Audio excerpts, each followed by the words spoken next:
Hello dear students, I am Ramavtar Meena. Welcome to today's class. Today we will read the third chapter of the history of 8th class, Ruling the Countryside. Dear student, countryside means in the village or rural areas. So ruling the countryside meant how the companies ruled in our villages. So dear students, we read in previous chapter how the East India Company established its empire in our country. Now we will read in this chapter how the East India Company ruled in our villages and how they used to collect revenue from the farmers and forced new rule regulation and new systems on our farmers, and from all this our farmers had to face so many problems. So dear students, then let's see, after the battle of Plassey, Robert Clive accepting the Diwani of Bengal from the Mughal ruler in 1765. Dear student, on 12th August 1765, the Mughal emperor appointed the East India Company as the Diwan of Bengal. Dear students, Diwan means administrator. So next, the company became the Diwan. The company took the Diwani rights and started extracting more and more revenue out of it and used various measures to get it, but still saw itself primarily as a traders. The effort was to increase the revenue as much as is could and buy fine cotton and silk cloth as cheaply as possible. So dear students, before 1865, the company purchased goods in India by importing gold and silver from Britain. But now the revenue collecting in Bengal could finance the purchase of goods for exports. Dear students, now we will know what was the situation in the villages of our country before the coming of East India Company. In our country, villages were self-sufficient units. Most of the things that the villagers needed were produced in the village itself. The farmers on the land they cultivated, they paid a small amounts of their produce of the kings. If the crops fell due to natural calamities, the king reduced the land revenue of exempted it. It means that in case of any such natural disaster, our king exempted the revenue of the peasants.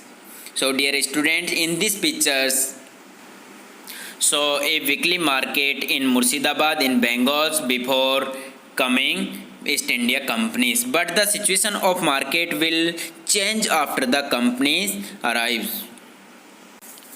Then situation of artisans after the British became a Diwan of Bengal.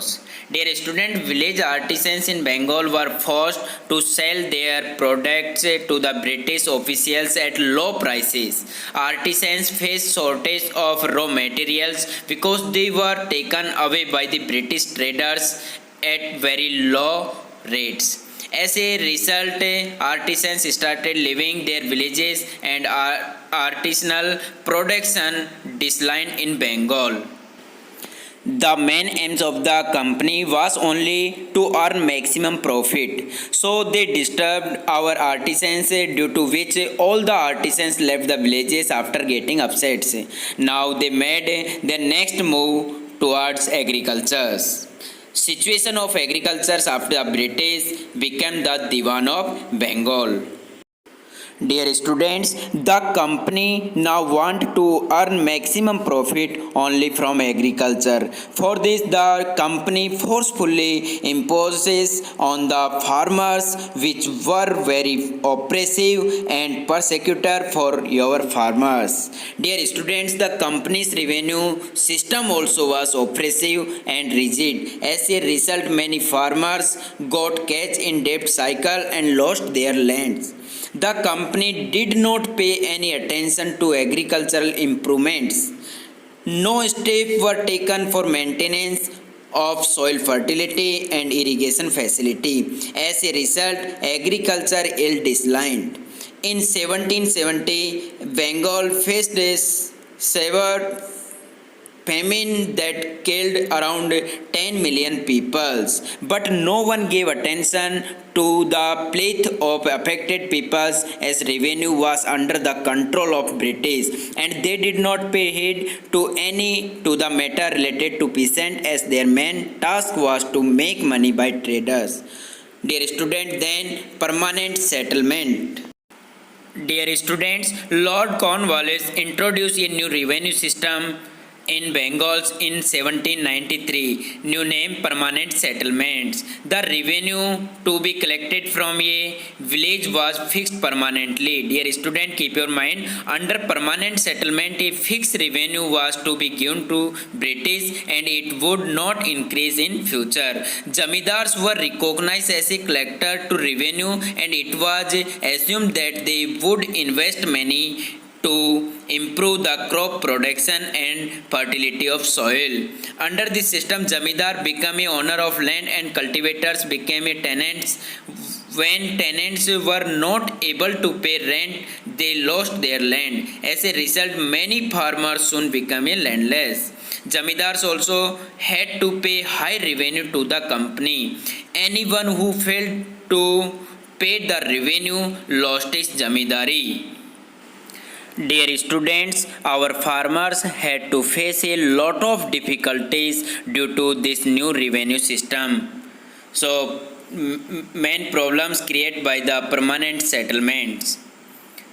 Jamidars earn huge when the market rate of crop was high but the company share remained fixed under this revenue system. Moreover, Jamidars could increase the rent as much as they wanted, but the company could not increase its share.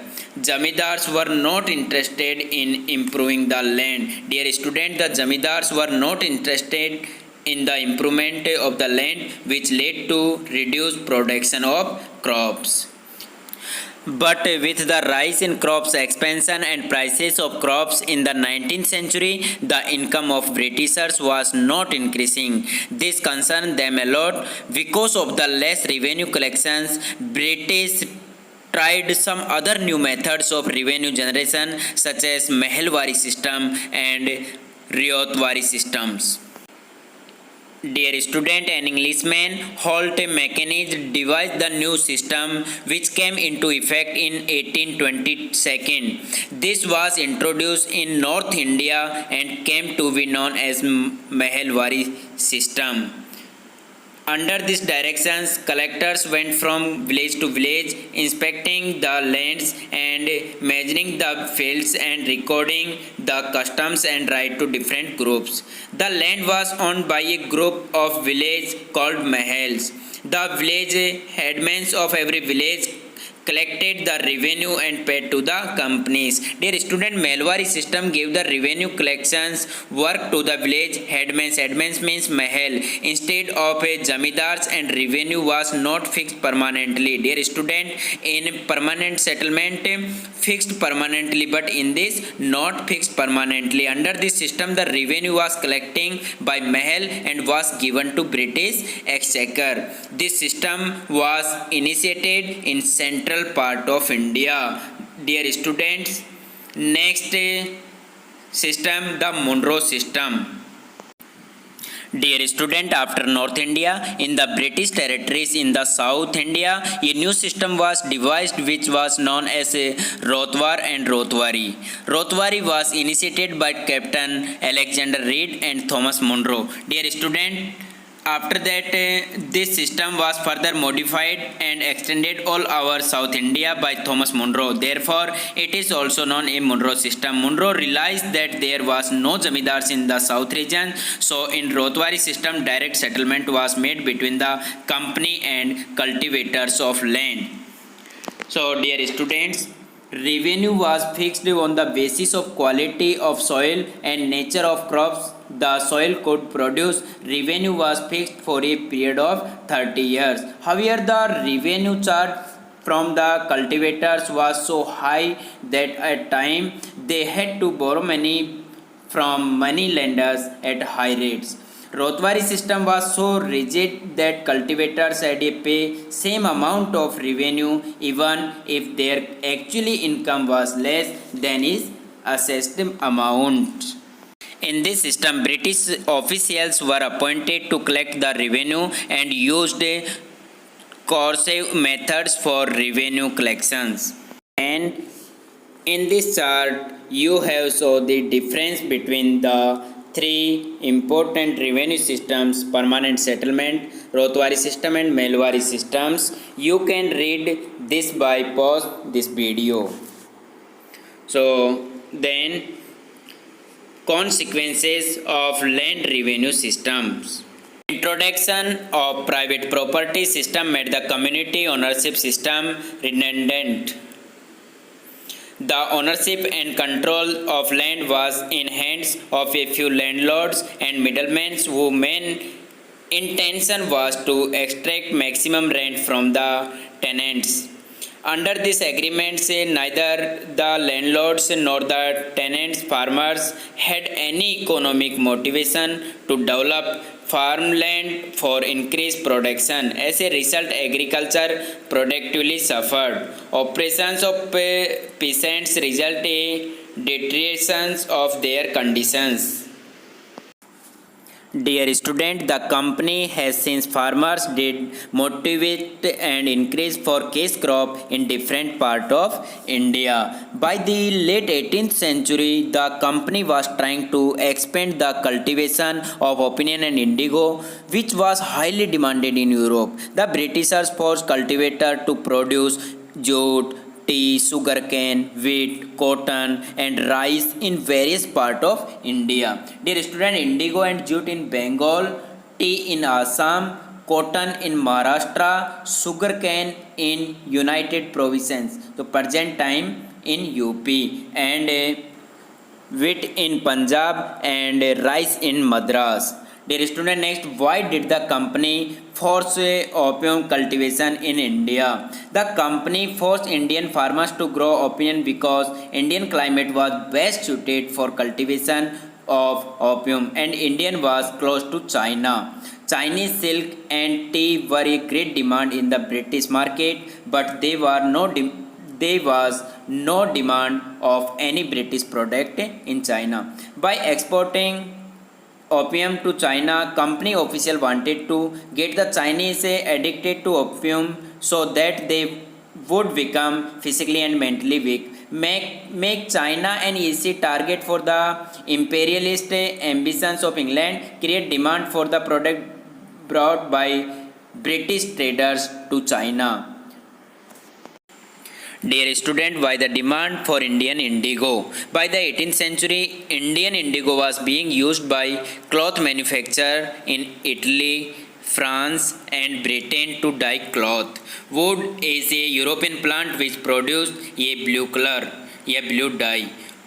However, European cloth dyer preferred indigo as a dye because indigo produced a rich blue colors, whereas the dye from wood was pale and dull. The rising demand for indigo in Europe encouraged the company to increase indigo cultivation in India.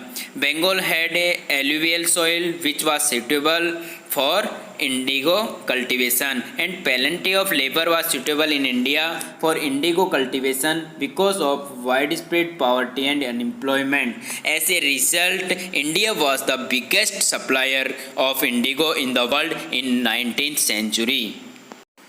Then indigo cultivation in India. The East India Company in India expanded the area under the indigo cultivation to meet the rising demand for indigo in Europe. As the indigo trade grew, commercial agents and officials of the company began investing in indigo production. Over the years, many companies officials left their jobs to look after their indigo business. Attracted by the prospect of high profits, numerous Scotchmen and Englishmen came to India and became planters. There were two main systems of Indian indigo cultivation. Number one, Nij, and second, Roti.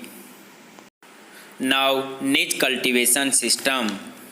Dear student, In this system, the planter produced indigo in lands that he directed control or rented from zamindars.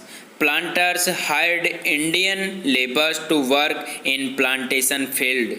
After that, main problems faced by planters in niche system. Dear student, this cultivation needed fertile and big land, and it was difficult to get big areas as they were already highly populated. For this, they had to evict population, which led to conflict. Niche cultivation on a large scale require many plot and blocks.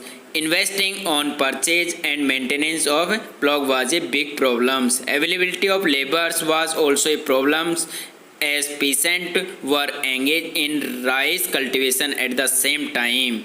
Dear student, therefore only 25% of land producing indigo was under niche system. This is very important. Dear student, 25% of land producing indigo was under niche cultivation system.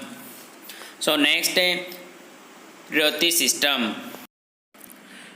Dear students, under the Roti system, the planters forced the Ryots means farmers, to sign a contract and agreements. Agreements means Sata, and other name of agreement Sata. At times, they pressurized the village headmen to sign the contract on behalf of the Ryots, who those who signed the contract got cash advanced from the planters at low rates of interest to produce indigo.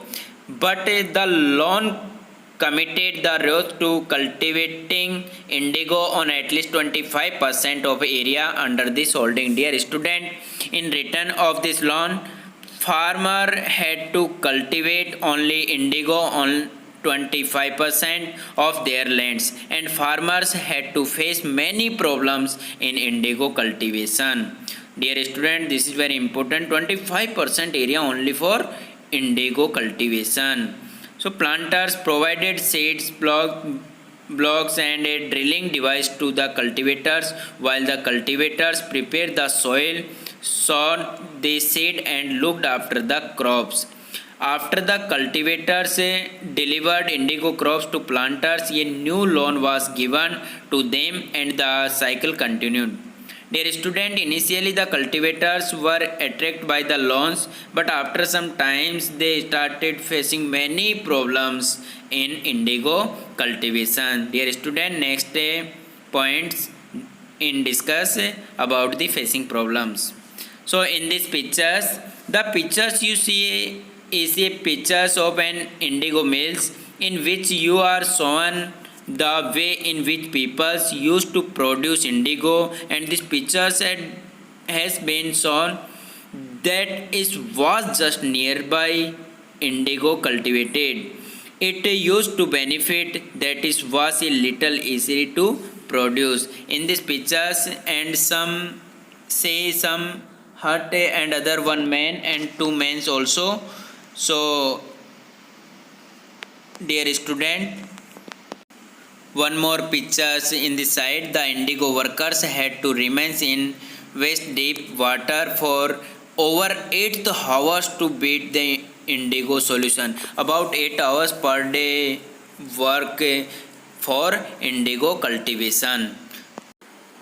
Then now, main problems faced by all farmers in indigo cultivation. Ryots received a low price. Dear student, low price only 2.5% of market rate loan provided by the East India Company for all farmers for the produce. But as the result in this system, the cultivators made no profit from indigo cultivation and were totally unprotected. Dear student, they were even unable to come out of debt cycle. Debt cycle is a continual borrowing that lead to increased debt and increased cost and eventual default. Dear student, they had to neglect rice cultivation. Cultivation of indigo made the soil infertile. If they disobeyed the planters, their property was mortgaged.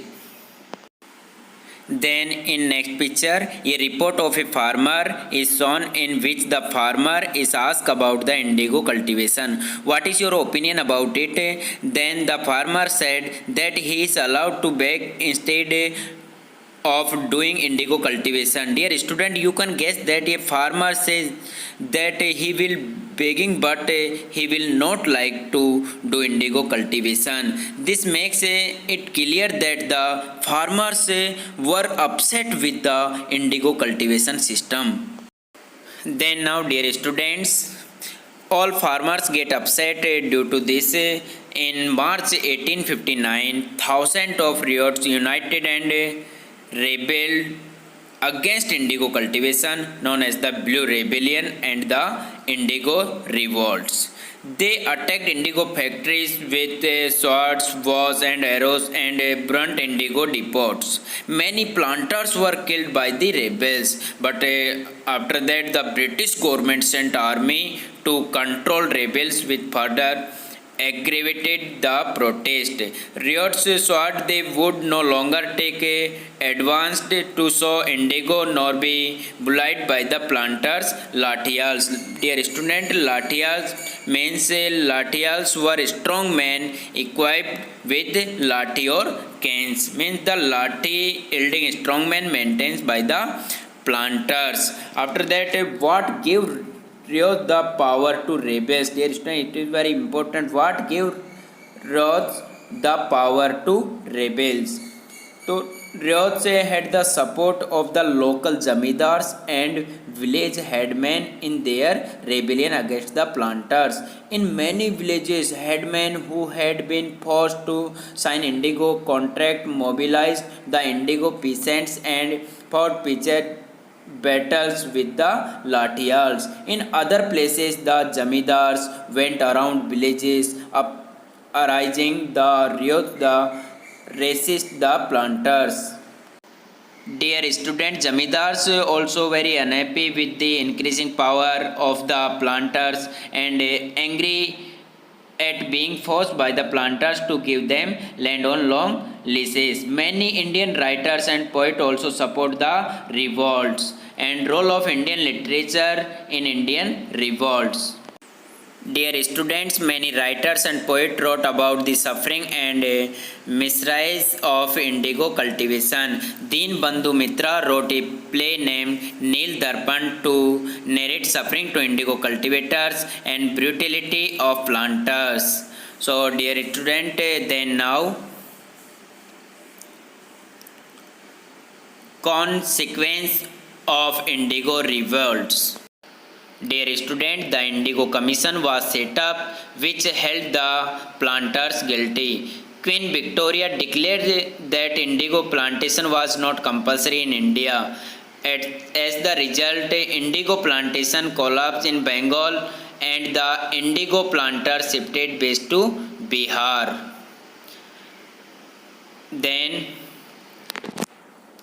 total decline of indigo cultivation in India.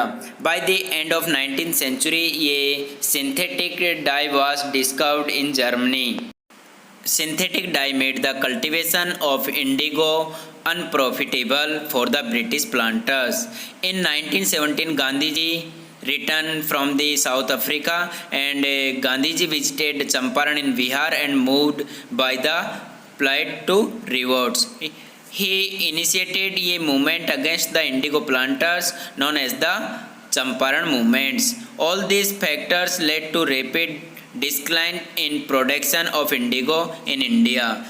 Dear student, in this way, farmers along with Gandhiji got freedom from this indigo cultivation system. Now this chapter is over and I hope this chapter is well understood by all of you. Thank you. Dear student, subscribe to our channel and hit the bell icon for more updated. Hit the like button and share with your friends also. Stay home, stay safe. God bless you all. Jai Hind.